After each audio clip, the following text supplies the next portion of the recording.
All right, here we are back again for another live stream for Ferrigno Freedom. I know a lot of you are used to having Katie here at 5:30 during this time, but we had a few hiccups this week. She started working again, and she's also been doing a lot more karate lately. So last week she wasn't able to be here, and tonight she's working. So I had my good friend John available to come back and talk with me. John Barry is here again. For those of you who don't know John, he was simply a follower of my channel that came into my life one day, and he's helped me with the website that I have now, ferrignofreedom.com. He's been working on a newer version of it too, which is exciting. So I thank him for all he's done for me. And I know he says that it's because of what I've done for him. So I'm just grateful that we've been able to help each other out. So welcome, John. Thank you, Dante. It's great to be here with you again. It's so energizing. Awesome. Well, tonight I wanted to try to get back into the discussion of lion diet itself, and that's one of the things that's what I started with, and that's what I've been on. And I've talked about how lion diet can change, and you can add things into it, and it doesn't always have to be the same. But for some of us, it seems like that ruminant meat, water, and salt by itself seems to be the key. So I thought we would kick some of those ideas around tonight and possibly answer some questions from folks who might be watching. I also have some backup options. Let me see if I have them ready on this particular feed. I don't have my backup questions ready. I had them ready for a different video where Katie and I used to sit. But anyway, if I have to, I can go through and search for some questions. But I'd love for anybody who is watching right now, like Jeff over in Dubuque, Iowa, and Sandy Blythe is here tonight, as always. So thankful. Let's see here, make sure I'm not getting any sound issues. Nancy is here from Lansdale, Pennsylvania. Lansdale, Pennsylvania. Benjamin Kemp is here from Tasmania. Man, we got the whole other side of the planet over here. Somebody, I gotta show this one. Somebody said you're almost as pretty as Katie. I was like, I don't know about that one. I'm a far cry from that, pal. Let me see if I could. I got to bring up my window for the comments and reactions so I can share this one. Let me see if I can find it. Yeah, this is what Sandy said. He's almost as pretty as Katie. You need to fix your glasses, Sandy.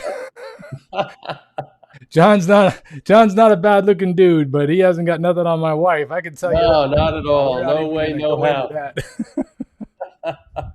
how. Nancy asked if these are advertised on Facebook or other social media outlets. I do usually post them the day of this broadcast on X and on Facebook at Ferrigno Freedom on Facebook. I also posted in the Ferrigno Freedom private Facebook group. I usually post them on my personal Facebook page, which is just Dante Ferrigno, and that's you'll get a little bit more of my personal side there as well, because I'll talk about my faith a lot more on my personal channel. So and I've had people complain about that. I'm like, hey, this is my personal Facebook page. Don't give me grief about what I say here. But I try to be understanding of everybody's differences and different beliefs and things like that as much as I can. But I am who I am, and I'm going to keep sharing who I am. And also, like I said, I am on X at Dante Ferrigno, and you can find me on Instagram and Rumble, although I haven't been uploading there as much. I'd like to get back to doing that. It's just so difficult to upload to multiple sites when you're trying to work a regular job and do all the things that it takes to have a family. And YouTube is still where the bread and butter is, so I keep coming back here for you guys. So thanks, everyone, for being here. So how have things been, John?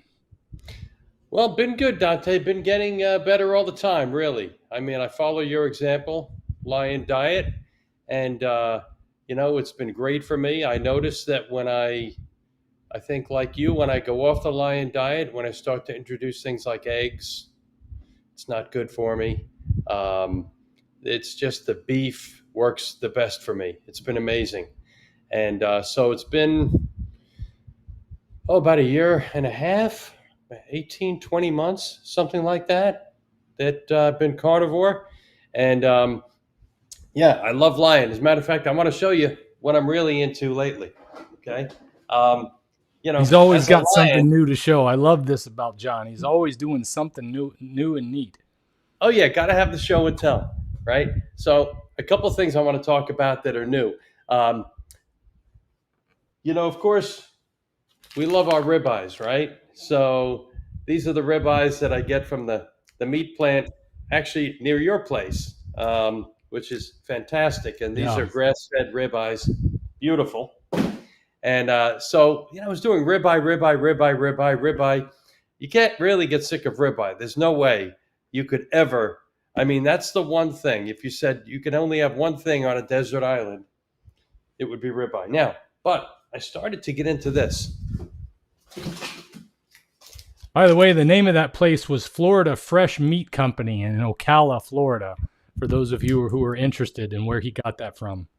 Oh man, and they are the real deal. They are absolutely fantastic. Anybody who's in Florida who can drive over there, they have their own associations with farmers raising grass-fed beef. They get the grass-fed cows. They are their own USDA slaughterhouse, and they have their own butcher shop. And you can go in there, and the meat is fantastic. I'm not affiliated with them in any way. Neither is John. We're just letting you know if you're in the Ocala area, that's where you can get some really good stuff. Oh, it's great. It's great. It's so good that the last time I was down to see my dad and Dante, I actually loaded up my car with coolers and dry ice and brought it all the way up. And I just got a delivery. They sent up a delivery for me and 5 other carnivores in the area. We put it all together. Anyway, this is one of the things that I got. And they call this Fortify. And I know, Dante, in the past, I've heard you call this like a hero grind. Warrior Burger. Which is Warrior Burger. That's Yeah. it. So it's ground beef with the organs in it. And it's absolutely fantastic. It tastes so amazing. And you could really feel this in your it's like you come alive. It's like I have laser beams coming out of my eyes. And so my latest regimen has been a pound of the fortified ground beef in the morning and a pound of fortified ground beef at night. And that does me. I'm like a superhero with this stuff. So that's one of the latest things I'm into. I really love the Warrior Burger too, because I used to get it with the liver and the kidneys and the heart, but then I started getting the liver separate because, I don't want to overdo liver. Plus, when you cook ground beef, you typically cook it a little more. And I found that I like the liver to be cooked a good bit less. But with the kidneys and the heart in there, it's just a great way to get some of those extra nutrients, and you're not wasting any of the animal. I like to be able to make the most use of the animal that gave its life to give me life. So I do love those idea of having the Warrior Burger, or you called a Fortified Burger. So does that one have the liver mixed in with it? Yeah, it does, Dante. It has liver, heart, and Mike down at Florida Fresh Meats told me that he's also mixing a little bit of kidney in, just a little bit. I can't taste it at all. I'm not normally a kidney guy, but apparently he puts just a little bit in there. So I feel good about the fact that I'm getting a little bit of kidney, because I'm sure kidney has something in it that's different than the other organs. It's got to only be good for me, and it's wonderful. Yeah, it's just great. And of course, the heart is very rich in coenzyme Q10 and a lot of other things. It's very energetic muscle. So boy, I'm loving it. It's great. So you've been doing Lion Diet now for close to a year and a half. What did it do for you? What were your initial issues and things that brought you to it to begin with? Well, it's interesting, Dante, because I guess I really felt like I needed a reboot. I had a lot of issues I was dealing with. I was having problems with my back. I was having problems with my feet. Just in general, my energy and everything else. Like they say, my get up and go got up and went. And I felt like, boy, I need something. And I've always been a health-oriented guy. I've always been about the health and wellness and following all the top luminaries. And I have a functional doctor. And, I'm on the supplements and, the exercise and all that. But I really needed something. And I had been looking at the carnivore diet for quite some time. And I saw Paul Saladino's book, and it sat on my shelf for quite some time. And I finally read it, and I thought, well, maybe that's it. But let me go check it out. And so, of course, I hopped on YouTube, and who did I see? Mr. Inspiration, Dante.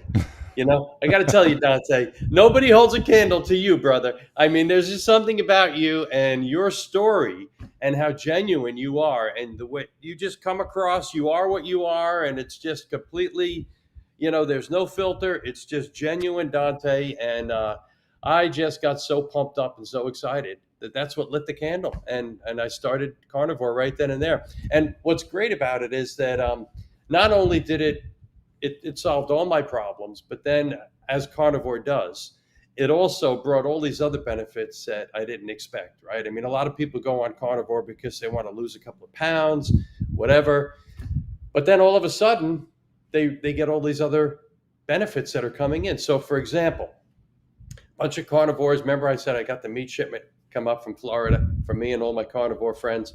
Well, a bunch of my friends up in New Hampshire, they all got excited about what Carnivore was doing for me and for my wife. And they asked about it.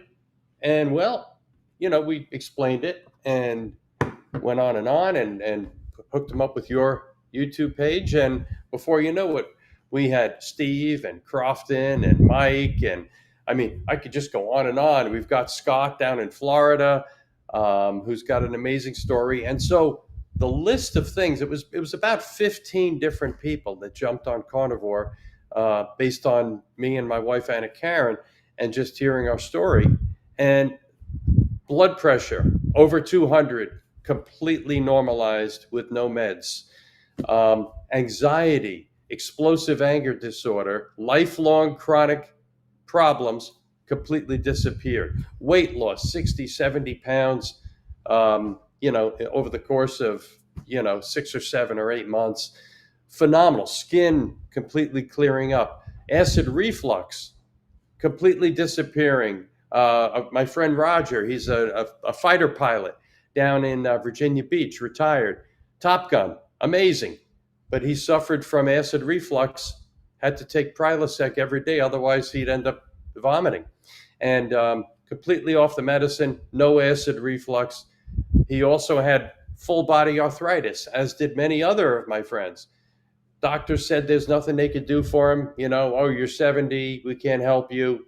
You have to live with it. It's completely gone.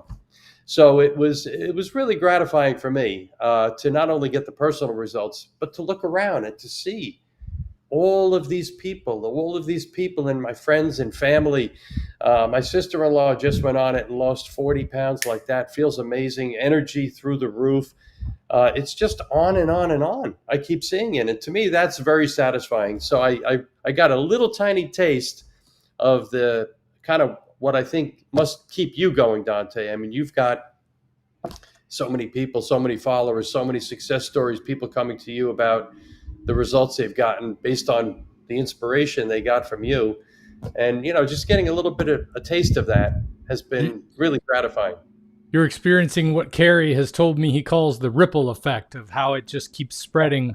And sometimes the ripple spreads even bigger the next time. Like Carrie has taken the ball and run with it. And now he's making the whole documentary, and he's working on a whole series on Carnivore. So, I mean, it just blows me away what somebody can do with it.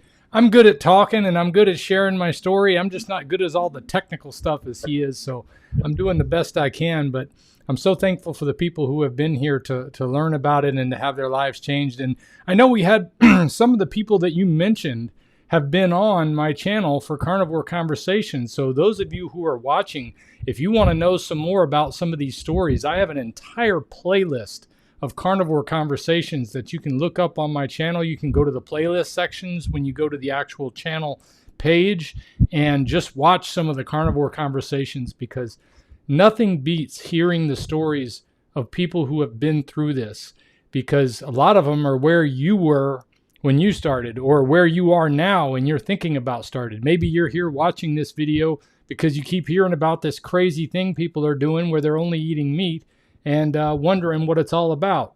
Well, that's where you can find out a lot about it, is finding out from the people.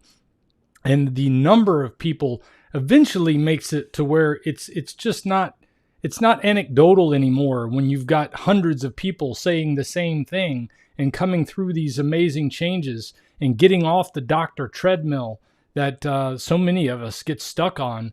As the administrator at a retirement home, I watched it over and over with people as I would take residents to their doctor's appointments and watch the doctors basically rubber stamp their next set of prescriptions, not really even listening to the patient half the time, not looking for anything new, changing medicines based on what the newest thing that's going to make the most money and charge more for their insurance and whatnot. Getting off of that treadmill of constantly feeling like I keep going to the doctor and they keep telling me nothing. They tell me to go to another doctor. They tell me to come back later. They tell me to go get this test. And then when I get the test back, I still don't know what happened. If you're in that boat right now, you need to watch some of these stories because people are changing their lives eating a carnivore diet. Now, specifically, the lion diet has been something that was particular for both John and I. And for me, I can tell you it was because of leaky gut. Leaky gut is related to autoimmune disorders that a lot of people get that affect their gut, everything from Crohn's disease. There's so many different autoimmune disorders out there. But if your doctor has ever mentioned the word autoimmune, lion diet is something you probably want to tune into because it's what makes the biggest difference in those type of illnesses. And I've even heard of people reversing things like Parkinson's, which I don't think that's autoimmune, but I've had people with cancer come on and talk about how they've had experiences going better on a carnivore diet. So it's really amazing the things that you can learn by listening to people and their example and their stories, especially those of us who have been doing it for a long time like John and I have. And if anybody does have any questions for John or me during this conversation, please post them in the chat right now. And be sure to put a few Q's in front of it so I'll know that you have a question. If you want to make sure you jump your question to the front of the line, you can always do a super chat, which always helps the channel out and supports what I'm doing here so that I can get more people this word out, as it does help us to keep doing what we're doing. It's interesting, Dante, what you mentioned about medicine and how we really have to take medicine into our own hands. If you look at the typical doctor out there, if you look at a doctor who's, say, in his 40s, well, it's been a while since he's been out of medical school, right? And now he's in the thick of things. He's trying to build his practice and he's trying to, deal with insurance companies and everything else. It's very difficult for them to stay abreast of the latest developments. And so really being your own advocate is really important because you never really know what the full scope. You know many things of what the carnivore diet will do for you, but you really only learn the full scope of what will apply to you after you do the carnivore diet for 30, 60, 90 days, and then see the results that are kicking in. My friend Big Rick down in Florida is another example. He took his health into his own hands, and he had certain doctors. He would go and talk to them, and they were just blind to anything that had to do with diet. As you said, Dante, if it wasn't on something they could put on a prescription pad, they weren't interested in talking about it. Well, he got some new doctors. And he's got doctors that are very open to it. I mean, there is a new vanguard of doctors that are really taking the time to learn about these new strategies and these new approaches that can really be so beneficial. And as a result, Rick's getting great, and there Rick had a lot of inflammation due to some spinal surgeries, and he's seen some great relief come from carnivore. Dementia. What about the fellow at the nursing homes who had to send people back home because they didn't have dementia anymore? It just goes on and on. Yeah, and that's one of those things that it's like once you get that, the doctors just say it's just a matter of time. We might be able to slow it down, but people are seeing reversals in those areas as well. So what is it about lion diet that makes it different? Well, to me, you're really simplifying because you're only eating ruminant animals. With me, it's specifically beef. Beef is just so easy. I mean, I love lamb, but it's a bit more difficult to source lamb. I do have a source of lamb locally that I can go and get some fatty lamb chops and things now and then. But beef, there's just so much more availability to it. Of course, the ruminant animals are the animals that have the 4 stomachs. And so there's a great breakdown of the food as it goes through the process. And so the animal is really clean at that point. By the time it goes into the system of the animal, it's beautiful. And so that's it. It's It's ruminant meat, which for me is beef, salt, and water.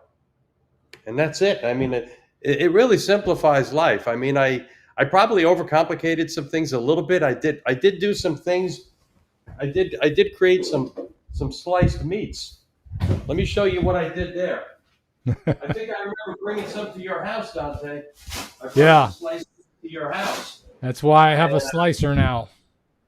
Yeah. I don't know if I could put my hands on it, but I have some sliced meats that I created. So I got the big deli slicer, and I slice it up, and then I got the dehydrator, and I dehydrate it. And so I'm making my own jerky, which is beautiful. I mean, it lasts for a couple of weeks in the fridge. You take it out, it could be out for a couple of days. It could be in your car. I'm making pemmican, which you turned me on to. I love making the pemmican, where I take the rendered fat and I mix it with the dried beef, and it just makes it beautiful. I mean, pemmican, of course, has a shelf life of many years at room temperature. So that's a beautiful on-the-go snack. So I never get stuck in food deserts because if I've got my jerky, I've got my pemmican, and of course, I've got all my frozen meat that I can have at home. So if I have my hero grind in the morning, make some burgers. You also turned me on to the Dreo Chef Maker, which I love, and all my carnivore friends have gotten the Dreo Chef Maker. It's absolutely fantastic. It is one of the most life-changing things there is the Dreo Chef Maker. It just cooks so easily. It takes all the work out, and you just spend so much less time cooking, and because of the technology that's in this thing, it's beautiful. But also, I'm now getting into a new thing. Can I tell you about my latest kick? Sure. Well, I'm going to be, now I haven't done it yet, but I've been doing a ton of research, and I'm going to start canning meat, because you can use a pressure canner and you can put meat inside like a pint jar or a quart jar, and you can pressure can it. It cooks it in the jar, and then it could stay at room temperature for way over a year. So it's got all the beauty of it is it's got all the fat in it, and it's not going to go rancid because of the process. And it could be sitting on your shelf. You could put it in your car. You could take it on the go, and wherever you are, you could just have this beautiful meat. And I've seen it done in both a grind. So what I want to do is I want to take my hero grind, okay, and I want to take this and I'm going to put it in the pint jars, and I'm going to do a pressure can on that, and then I'm going to also do it with chunks. And I've seen it done with beautiful cuts, cheap cuts. It doesn't have to be an expensive cut. It could be a chuck roast, it could be a brisket, and you just cut it into 1 or 2 inch chunks, put it in the jar, and then when you pressure can it, it cooks it all down, and the fat comes up, and it's all sealed up. It's beautiful, and you've got this great, instantly available carnivore food, protein and fat. So I don't have an example to show you, but I've been doing a ton of research, and I'm just ready to pull the trigger now. And I'm gonna, next time I come on your show, I'll be able to tell you about the results on that, because you could do it in bowl jars or you could do it in metal cans. So I'm really excited about the availability of having that portable food. So is this more your zombie apocalypse solution? Well, I think it works really well for the zombie apocalypse, but it also works well before the zombie apocalypse too. So, some of those foods that you can prepare like that are kind of best eaten after the zombie apocalypse. They'll taste best post-zombie apocalypse when you can't get anything else. But I have a feeling that this canned meat, or sometimes called potted meat, I have a feeling it's going to be good pre-apocalypse as well. Okay. Well, it sounds like an interesting thing. I'd love to see how it comes out. I'm all about fresh meat myself, and I need to load my freezer back up. I wish somebody would run something on sale here soon. I recently found out about an app that I think is great. People should check out too. Let's see, what is it called? Flip, F-L-I-P-P. I've been using the local store apps to keep up with all of my whatever advertising is going on for meat specials, and I'm not seeing very many lately. But this new app I found called Flip helps you like track all of the different stores in your area I didn't even know some of the stores that were in my area. I didn't know I had a Harvey's that was less than an hour away. I didn't know that I had a Costco that was less than 2 hours away. It tells you where they are, and it lets you select like the foods you want by the, you could select specifically meat or specifically shrimp or specifically butter. We can even put toilet paper and paper towels and things that I need to buy anyway. About the only other thing I ever go to the store for is household items like that. So it's really cool that it's got that feature in there. And yeah, I need to see some meat go on sale so I can fill my freezer back up. That would be a good time to have had some backup canned meat too, is when you run out. So that does sound like a good option for that. I see some folks in the comments about the canning is that with the canning, if you see a sale and you see half price meat, you could just cook it all right up, can it, and then you could store it. It's not taking up any space in your freezer, no energy to keep it cold. It's perfect. See, there's a few folks in the comments that have been talking about how they used to can meat or they still can meat. So, and they use a pressure cooker to do all that. Yeah, that sounds very interesting. Hey, Thomas, how's it going? Good to see you here. Good to see all of you in here that have been, I popped up a few of you on the screen earlier, and I thank you for coming into the live streams. I know it's a little different without Katie here, but hopefully she'll be able to be back next time. Hopefully I'll be able to be back next time. I'm starting a new job again. I don't want to get into all the detail on that. I just know my schedule is crazy, and I'm thankful that I'm still able to be on YouTube and still be able to work too. It's a difficult thing sometimes being able to balance being so vocal in a public space and finding work because they don't always like somebody who's vocal about things. So I just appreciate you guys that keep coming back and being a participant in this channel and supporting us with the likes and the views and the comments and the shares and the super chats and the thank yous and all the things that you do. Thanks to all the patrons that I have on Patreon. And of course, there's also the website where I have a few people who have joined up for coaching type of things where I try to help them stay accountable. So thank you for all the support you guys have given me over the years.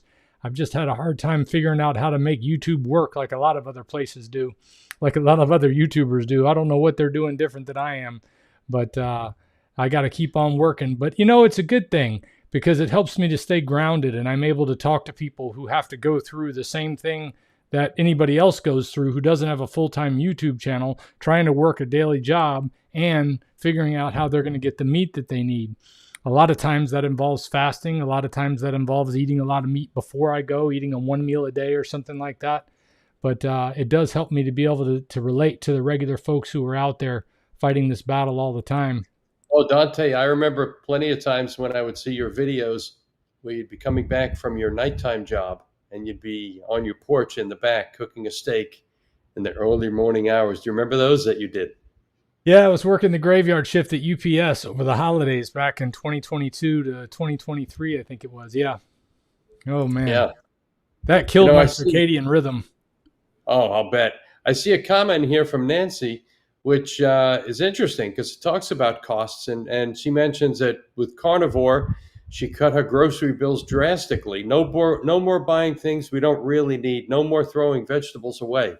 Right. I agree 100%. Boy, you see, there's so much that you don't have to buy that's not spoiling. And people, they don't add it all up. You know, they'll look at the cost of meat and say, how could you afford to buy that meat all the time? Well, that's nutrient-dense product that's making me healthy. And I'm not getting the pastas and the vegetables that I don't need. And I'm not getting all these things that are going bad in boxes and bags and chips and everything else. It's so clean. I mean, the refrigerator, there's no milk, there's no sour cream, there's no cheese. It's very simple. And life really gets easy. Very, very easy and very cost effective. I also see a comment here about coffee. And I thought maybe you could talk about your coffee journey. I'll tell you, I started off with zero coffee, and it was tough because I was a coffee snob before I started any type of carnivore diet. I mean, I wanted to have the best quality, and I used a French press and did it all fancy and the whole works. But when I decided to go Lion Diet, I said, well, coffee's not on the Lion Diet. I'm going to cut it out. And I was surprised at how much better my sleep got overall, and how much more energy that I had. I thought I was going to be dead without that the energy that I got from coffee. But it turned out having salt in my beverages and having salt on my meat made a huge difference in that. Cutting out sugar completely is so important for that. People who think they can add a little bit of sugar to their carnivore diet and think that the salt's going to carry them through with the energy. The problem is that your body's holding on to that salt more, and it's causing you to have your blood pressure stay high and other things. So, but the reason you need a lot of salt is if you are cutting out all the carbohydrates altogether, your kidneys is letting all that go. So every time you go pee, you're peeing out those electrolytes. So having a lot of salt was the key. And I wasn't even doing potassium and magnesium early on. I just started doing that when I started having the energy to exercise. But I stayed off of coffee for a very long time, almost 4 years. I tried to bring it back in for a little bit when I heard about bulletproof coffee. And I saw somebody mention that in the comment recently. And bulletproof coffee was an interesting idea because it was MCT oil and coffee blended with milk. And you'd actually want to use a blender because butter, not milk, butter, it's kind of hard to emulsify butter in coffee. So that's why you want to use a blender to put it in there. And I thought, man, what a wonderful way to drink coffee. The only problem was I noticed that it was causing me to be more awake at night and not be able to get up as early in the morning again. And it's like it gets you hooked on this cycle of, I'm sleepy in the morning, I need my coffee. I can't do it without my coffee. And then sometimes throughout the day when you're used to coffee, you feel that drop off as the caffeine is going down. You feel like you need to have some more. And then by the time you go to sleep at night, you've got so much caffeine in your system, it's harder to go to sleep. Whereas when I was doing no coffee at all, my head would hit the pillow, I would fall asleep, which was a brand new thing for me. Never, ever in my life before the age of 48 was I able to do that. I was always somebody, I was like the little kid who had to stay up to watch TV or thought he was going to miss something if he fell asleep.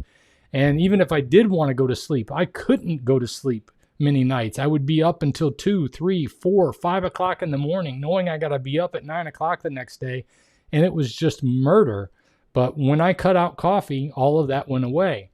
Well, it's one of those things that's cultural, and my wife never quit it, and I make a lot of things for my wife. So I made the excuse of the fact that I'm making hers. It made it easier for me to kind of bring it back in a few months ago, especially when she went carnivore, because now I've been making a lot of food for her because I want to make sure she's successful on this as much as she possibly can be.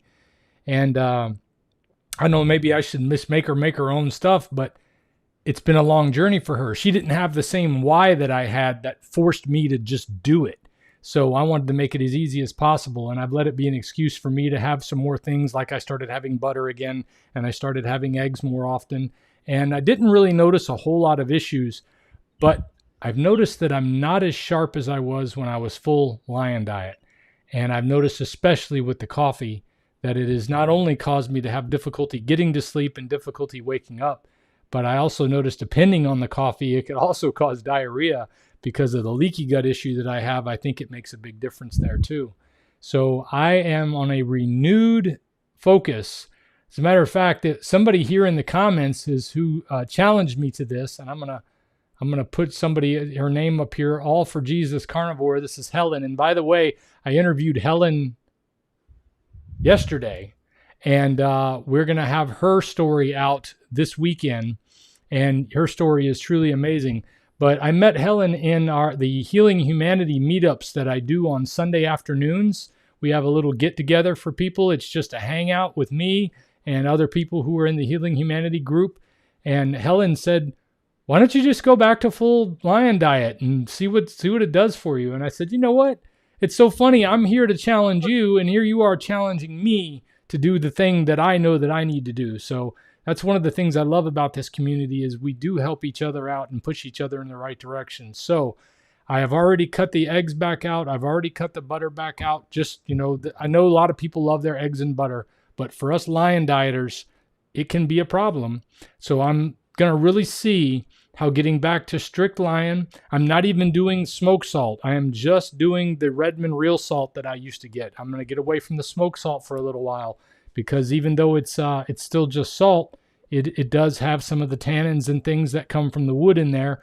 So being that I am gut sensitive, I'm going to go very serious back to the way I was at the very beginning and see if it doesn't bring back some of those things that I've lost, like being able to fall asleep right away and to wake up right away. It's coffee has definitely changed things for me for the negative, and I want to get it back out. So today is not the first day for coffee. I still had some this morning. It's been a hard one to quit because I still give it to my wife first thing. And I don't have my hot water maker anymore. I used to have this machine that just had hot water ready to go all the time. Well, I had a water purifier installed, so now it's not hot and ready. So I got to take the time to make two things in the morning, her coffee and my hot water. But my dedication is to get back started on that tomorrow. And I'm hoping over the next 30 days to not be able to only do that, but I've been following Lisa Pickert has been sharing some things that I need to do each and every day, only while using. She's got some exercises that she wants me to get back on. So I am pushing for a 30-day challenge. I'm not worried about what day of the month it is that I'm getting started. I'm just starting tomorrow to where I'm going to be 100% back on full lion diet and doing those things. And hopefully I'll be able to come back and report and tell everyone, hey, it made a difference, or hey, it didn't make a difference. We'll find out. You mentioned you would let coffee come back in. What was your experience like? Yeah, I did, Dante. And, part of it is, well, my wife loves coffee. So, that makes it tough. And the other thing is we have this really great coffee machine. We redid the house a little bit. And in the process, we put in this amazing machine. And you just push a button, you get all these different types of coffee, right? So it's really hard to resist because the coffee's super good. I mean, it's fresh ground right there, boom, and whatever you want, cappuccino, flat white, latte, macchiato, ristretto, cortado. I mean, boom, boom, boom, boom.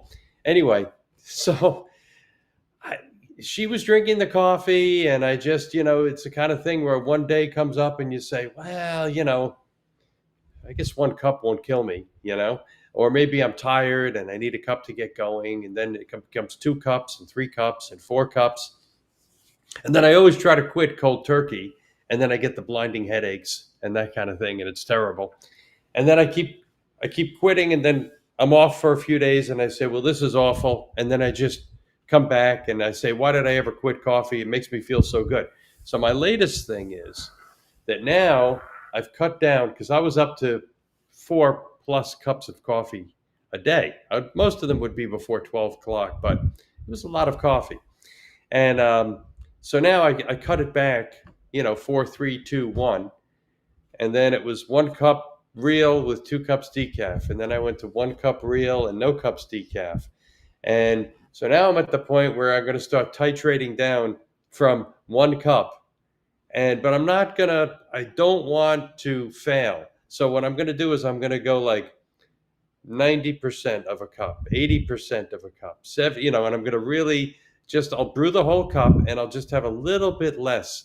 And I think it's going to be terrific, because I think overall I'm going to have less cortisol. And it's cortisol leads to body fat. Cortisol leads to bad sleep. It's not good cardiovascularly. It's not a good thing. So that's going to be my process. So when I get back to tell you about the potted meat, the canned meat, hopefully I'll be able to tell you about that. But hey, I got another topic to discuss, which is one of my buddies asked me to talk about supplements. And so I'll tell my supplement story, and then I'll ask you your supplement story. And so I've got a recent supplement story, which hold that thought 1 second, because I do have one question from somebody about coffee. Oh, good. They said, do you get the same withdrawal when going off coffee to lion diet? When I first went to lion diet, I didn't notice any kind of withdrawal at all because I had so much energy early on. But again, salt in the water, salt on the food was the key for that. Without that salt, the energy wouldn't have been there, and that made a huge difference. Will it be that way this time? I'm not sure, because my body's more adapted to it now. I'm used to having salt on a regular basis. I was having salt with my coffee, so it wasn't a big deal. I also saw somebody else commented they thought I've been straight lion diet the whole time, But I've also explained to people that lion diet doesn't necessarily always need to be ruminant meat, water, and salt if you eventually find you can bring things in that don't cause problems. But coffee for me has been a problem. And because I've also brought in eggs, only pasture raised eggs or eggs that I've raised myself, and only butter that's grass fed, and it's like the country, I forget the name of the brand that Aldi sells. I love their grass fed Irish butter, and then Kerrygold Irish butter was always good. But I've gone strictly back to tallow for that, and I think it's going to make a difference. But as far as whether or not there's going to be withdrawals this second time, I'll have to let you know. But I didn't have any the very first time because I was making sure I was getting plenty of salt from the very beginning. All right, so let me see. I don't think there was any more questions on coffee. There's quite a few comments on coffee. Some people talked about whipping eggs into their coffee. I never would have thought of mixing eggs into my coffee, but it's something, I guess, if you want to give it a try, then go for it. But yep, now we can move on to the supplements. What was your supplement story? Great. Yeah, so the supplement story was that I've always been a big supplement guy. Like I said, I've got a functional doctor. She's amazing. And, she runs, when I go for blood work, I get like 25 tubes of blood taken, and she analyzes everything. And so I'd always been on really good, high-quality supplements. But then when I did the lion diet, I thought, I'm just going to stop the supplements because, I kept seeing on all the channels, on your channel, on Anthony Chaffee's channel, on Sean Baker's channel, saying, oh, the hell with the supplements. You're getting everything you need. I mean, a lion doesn't take supplements. It eats the meat, and that's it. So I stopped the supplements. And then recently, I said, well, maybe I should start taking the supplements again, just for the heck of it, because maybe it's a good idea. So I put together a basic set that was from my super doc, a really good multi and a good B complex and fish oil and ubiquinol and that kind of stuff. And I went for my blood work, and some of my stuff was just, it wasn't like I was in danger or anything, but some of my stuff with the B vitamins particularly, because I'm on a lion diet, so I'm eating a lot of red meat, so I'm getting plenty of B vitamins. But my B12 was 999. It was just like way off the scale, and my B6 was way high. So I guess that tells me maybe that the B complex was not necessary on the lion diet, I suppose. I haven't taken any B vitamins because there is so much vitamin B in meat. So, that's the only supplements I take are vitamin D, which is not technically a vitamin. It's more of a hormone than it is a vitamin. And it's something that often happens to older people. And 48 years of eating the wrong food probably affected my skin in such a way that it doesn't deal with the sun like it should, which is how you're supposed to get vitamin D, is through synthesis through our skin, through sunlight. And we don't get a whole lot of exposure to sunlight. I try to get as much as I can, especially since I found paddleboarding. Oh my gosh, that is my new favorite thing to do. If I've got an hour free, I'm going to run down to the river and blow that thing up and get in the water as quick as I can, because I love being out in the sun, and not getting sunburn is a wonderful bonus on all this. The other supplement that I take is iodine. I don't take as much as I used to, but I still do take it because I haven't noticed that when I went down a little bit on it, I haven't noticed any changes overall. The only thing that I've noticed is that when I brought coffee back in, I started having more trouble sleeping. But yeah, I haven't taken any multivitamins at all since I started lion diet. 4 years and almost 5 months now. Haven't taken any type of vitamins other than vitamin D and iodine. And that's it. And my numbers are always normal. I agree with the importance of taking vitamin D. It's the master vitamin, and it's something that everyone should take. As a matter of fact, I take a daily dose of vitamin D, but then and that's something that I didn't stop doing. That's just a given. But then I always would take something called the treatment dose, which is not that many people know about the treatment dose, but the treatment dose is really cool. And what the treatment dose is how when you're getting a cold and you feel a little bit of a tickle in your throat, you can always feel it coming on. You get that little tickle or the little drip, and you go, oh no, it's coming. And invariably, it's coming. Well, I learned from the Super Doc podcast that, going back 10, 20 years about the treatment dose, and shows like Ronald Hoffman and the Vitamin D Council and those type of things. And the super dose, the treatment dose is you take 50,000 international units of vitamin D all in one shot. You can get the pills there online. I take one from Orth Omega that I really like. But if you take that when you first feel the cold coming on, it turns it around. You'll never get sick. Anybody out there that takes that advice, it's going to change your life. I've shared it with hundreds of people, and every single one of them anecdotally comes back to me and says, wow, that vitamin D was a game changer. And they keep that in stock. The trick is you have to take it as soon as you get the first symptom. You can't wait overnight, or you really want to have it with you if you can. So vitamin D, super important. But getting back to what you were saying earlier, Dante, about the medical community and how out of touch they can be. My friend Big Rick down in Florida, when he went to his doctor for a checkup, and he was talking to a PA, and he told her that he was going on the carnivore diet, and she said, well, you got to be careful, because if you go on the carnivore diet, your B12 is going to tank, which is the complete opposite. Crazy. It's the absolute opposite. So we really have to be our own advocates. I think that's one of the most amazing things about the internet, about podcasts, about the ability for us to share all this information. I dare say that if it wasn't for podcasts and YouTube and our ability to get in touch with luminaries like yourself, Dante, I think about all the followers on your channel, which when I first met you was 50,000, then it was 70. What's the number now? It's some huge number. I think it's 76,000 or something like that. I don't worry about those numbers too much. Yeah, but what excites me about that number, Dante, is I look at that 76,000 number and I think, boy, even if it was 1 in 100 people, that's 760 people whose life you've completely transformed. And we know it's much higher than that. Yeah. 760. I'm not good at math like you are. I'm glad you did that. Yeah, I'm a math guy. But hey, real quick, I got a couple of questions here from folks. Real quick, Jets Afterburners podcast, who's also been on the show before, says, my man Dante, I have a question. I get super hungry when I'm at home during the weekends, though when I'm at work, I normally don't eat until I get home at 7 p.m., 20 hours fasting. Is this normal? I haven't had that experience. I'm not sure if you've had anything quite like that, John.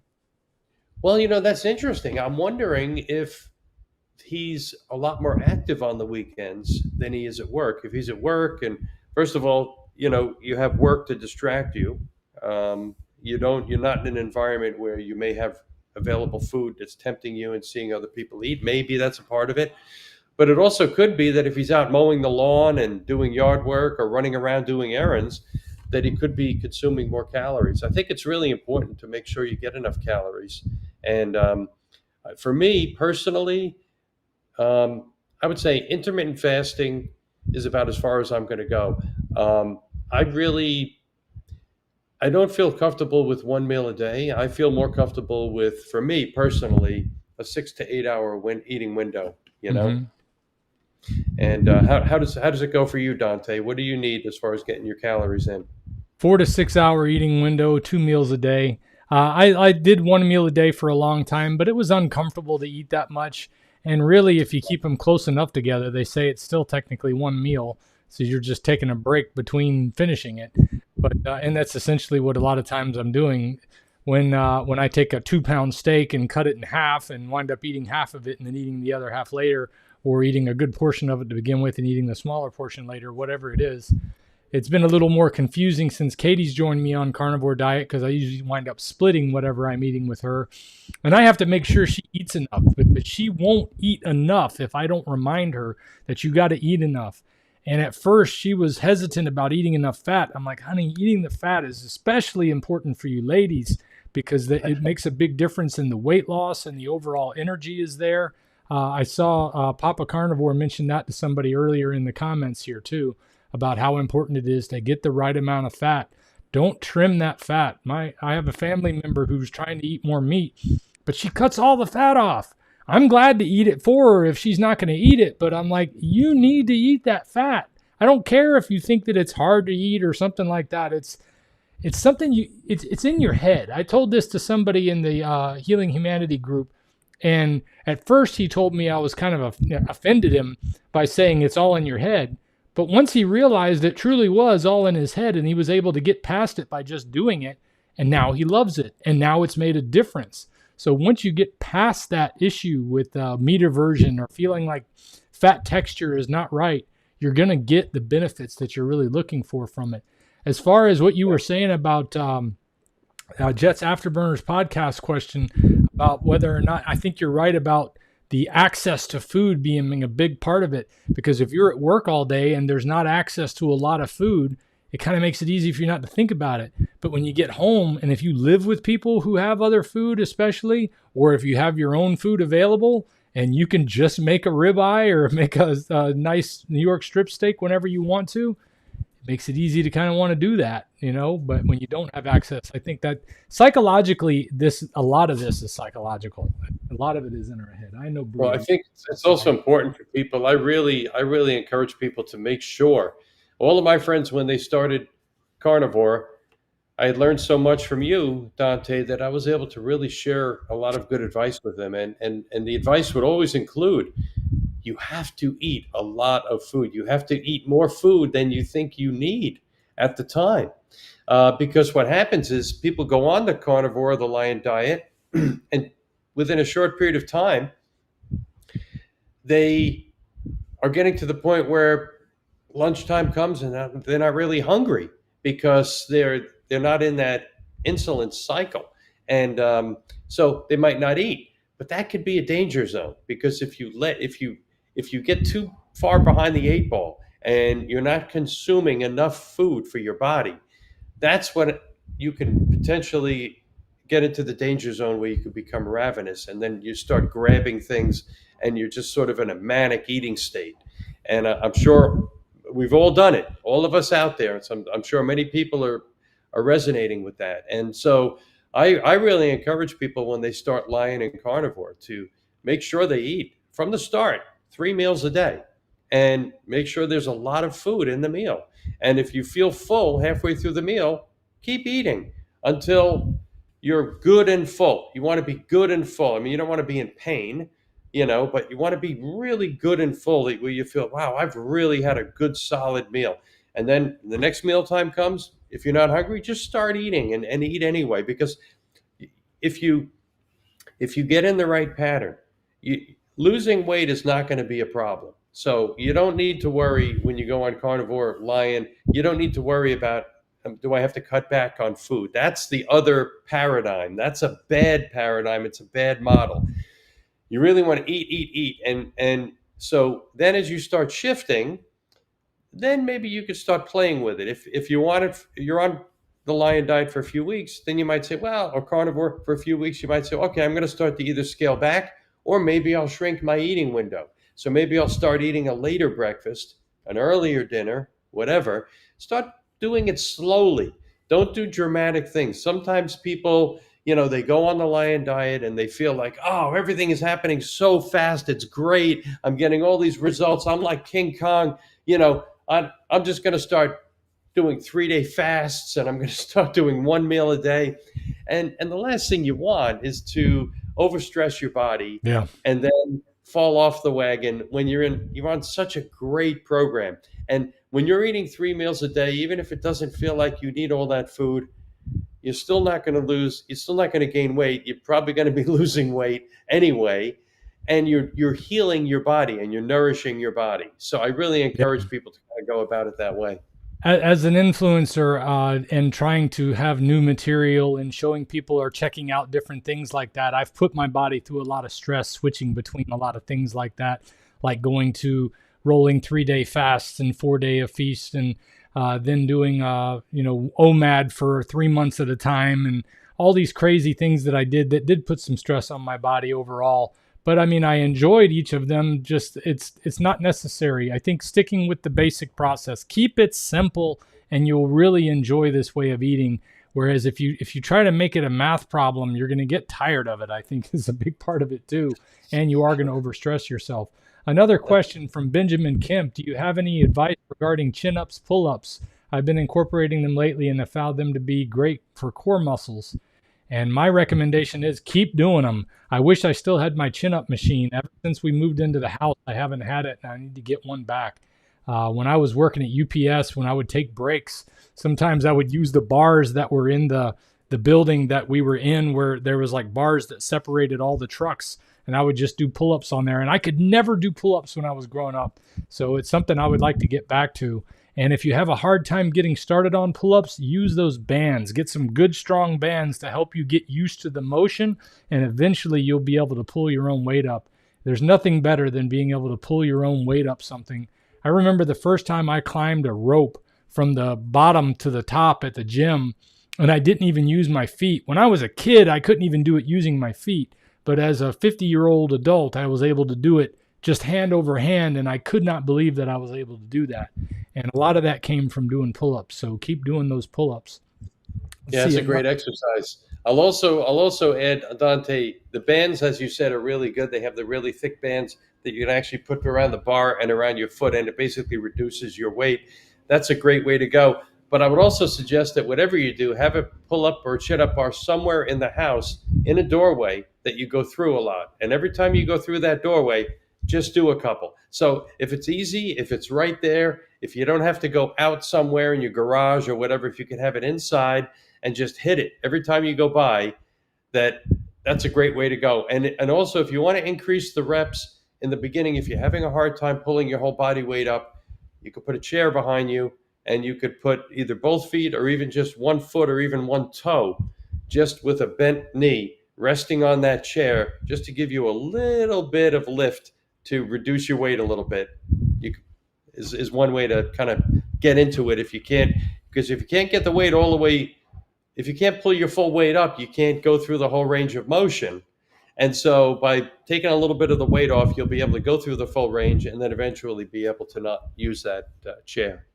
Well, I'm not against anybody using those door jam pull-up bars, but I have seen a lot of fail army videos of very funny results with people using cheap ones. So be careful with those as far as that goes. Also, it doesn't give me the range of motion that I would like because I'm already 6'1". So if you're a little shorter, it's a little easier. But I do like, I want to build a pull-up thing in my backyard actually with like boards and metal and have it out there and be part of my backyard scenery, something that I can go and do again. I would love to get back to that. So I think they're great. We had another question here. I recently watched a video with Dr. Ali on it, and he talks about for some people they should be eating not only low carb, but also low fat. Any thoughts? Have you seen any of this stuff? I have not, and I don't see any reason why you would need to go low fat, because fat is the only reason I can think of is if you have a lot of your own fat. You don't need to be going really heavy on fat. Like, people don't need to be piling extra fat onto their food. But I still, if it's not as the ratio of, say, a ribeye, which is about 1-to-1 fat to protein, I'll add fat to it, and it really makes a big difference for me, not only in the flavor, but also in my overall energy. The key with fat, I think you can tell in your stool. If you're doing too much fat, you're going to have a lot of diarrhea. And if you're doing just the right amount of fat, your stool's going to be perfectly normal. So if you're having a lot of diarrhea, then you probably need to cut back on the fat some. But I haven't heard anybody talk about reducing the fat. But I've heard some crazy things out there too. People doing sugar diets and all kind of things. So, I would say, as far as the fat, the other concern there is that if you're eating lean meats, then because you're not eating carbs, but you're only eating meat, but you're not eating fat, it means that you're having a massive amount of protein. And so ultimately your body needs energy. And so it can get energy 3 different ways. It can get, 4, okay? So it can get energy from the fat that's in your body. It can get energy from fat that you eat. right? It can get energy from carbs and sugars that you eat. We don't want that, of course, right?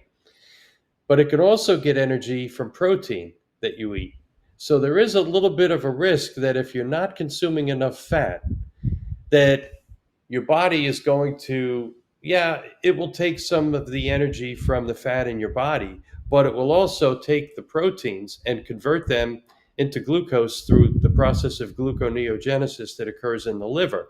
And in that sense, it's becoming, the protein is basically becoming insulinogenic. So it's being converted to glucose, which then is causing an insulin response in your body, which is something you don't want. So that's why when you'll see the carnivore luminaries talking about eating a carnivore diet and what type of meats, you'll see guys, smart guys like Dante, saying fatty meat, fatty meat, fatty meat, because you don't want to just eat a pile of 800 grams of protein in a day. You want to get a good amount of protein, but you really need the fat for energy that you will get along with your bodily fat that you'll burn as well.